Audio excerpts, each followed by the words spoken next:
The Kashmir files हिंदुओं को क्या संदेश देता है? सभी सनातन बहनों भाइयों को जय श्री राम। आप सब देख रहे होंगे कि द कश्मीर फाइल्स फिल्म किस प्रकार से हिंदुओं के प्रयास से विश्व की सबसे बड़ी फिल्म बनने जा रही है। आप में से बहुतों ने इसे देखी होगी। यदि आप में किसी ने अभी तक नहीं देखी है तो शीघ्र अपने निकटतम सिनेमाघर में जाकर देखें। भारत के इतिहास की यह पहली फिल्म है जिसमें मुसलमानों जिहादियों का सत्य इतने व्यापक स्तर पर दिखाया गया है। सबसे पहले हम संक्षेप में आपको इसकी कथा बताते हैं औपचारिक रूप से। 1990 में भारत का पहला गृह मंत्री एक मुसलमान बना, मुफ्ती मोहम्मद सईद। ये वही व्यक्ति है जिसकी पत्नी है महबूबा मुफ्ती। इसके गृह मंत्री बनने के 10 दिनों के भीतर ही जम्मू कश्मीर घाटी में बसे 5 से 8 लाख हिंदुओं को भगा दिया गया। उनको 3 विकल्प दिया गया: मुसलमान बन जाओ, भाग जाओ या मरने के लिए तैयार हो जाओ। और मस्जिदों से ये बोला जाने लगा कि सभी हिंदू घर छोड़कर भाग जाएं, अपनी अपनी पत्नियों बहनों को छोड़कर। हजारों हिंदुओं का नरसंहार हुआ। हिंदू माता बहनों के साथ सामूहिक बलात्कार हुआ और ये पहली बार नहीं हुआ। 13वीं शताब्दी से लेकर अभी तक 7 बार नरसंहार हो चुका है कश्मीर में। इसी नरसंहार का सच दिखाया गया है द कश्मीर फाइल्स फिल्म में।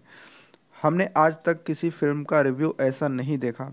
किसी ने कहा कि इसका कंक्लूजन भी बताना चाहिए था। हमने इसीलिए इस वीडियो को बनाया है। यद्यपि सारी जनता जान रही है कि फिल्म क्या समझाना चाहती है। इसके निर्देशक श्री विवेक अग्निहोत्री जी घूम घूम कर कह रहे हैं कि यह हर हिंदुओं को देखनी चाहिए, क्योंकि कल जो कश्मीर में हिंदुओं के साथ हुआ, आने वाले समय में बंगाल, बिहार, उत्तर प्रदेश, महाराष्ट्र, केरल, भारत में सब स्थान पर यही होने वाला है।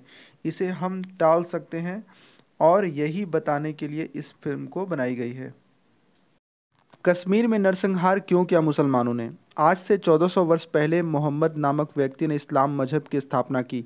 बाद में उसके जीवन के संदेशों को कुरान नामक पुस्तक में लिखा गया और कहा गया कि मुसलमानों के लिए कुरान ही सब कुछ है। अब कुरान में लिखा गया है कि मुसलमानों, तुम्हें तब तक चुप नहीं बैठना है जब तक पूरे विश्व में इस्लाम का झंडा न लहरा जाए। एक भी काफिरों अर्थात गैर मुस्लिमों को जीवित मत छोड़ो, उनसे जिहाद करो यानी लड़ो, और उनकी औरतों को माले गनीमत समझकर मिलकर बलात्कार करो, अर्थात आतंकवादी बनाने की बात करता है कुरान। परिणाम ये हुआ कि इसे पढ़ पढ़कर जिहादी पूरे विश्व पर कब्जा करने की दृष्टि से मारकाट करके लोगों को ज़बरदस्ती मुसलमान बनाने लगे। राज्य हड़प हड़प कर इस्लाम का शासन स्थापित करने लगे।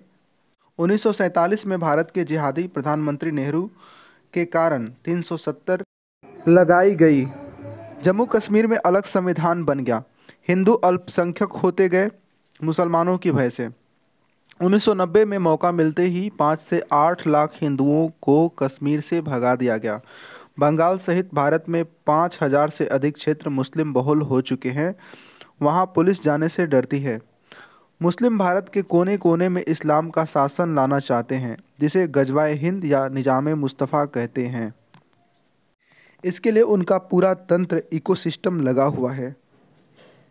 वो दिन रात हिंदुओं को भगाने के षड्यंत्र में लगे हैं। तीव्रता से जनसंख्या बढ़ा रहे हैं, हिंदुओं की भूमियां खरीद रहे हैं। जैसे ही किसी क्षेत्र में ये 30% से अधिक हो जाते हैं, हिंदुओं को परेशान करना शुरू कर देते हैं, उनको डराते हैं, धमकाते हैं, एक दिन दंगे करते हैं ताकि हिंदू वहाँ से भाग जाएं और फिर वो हिंदुओं के घर, भूमि को कब्जा कर लेते हैं।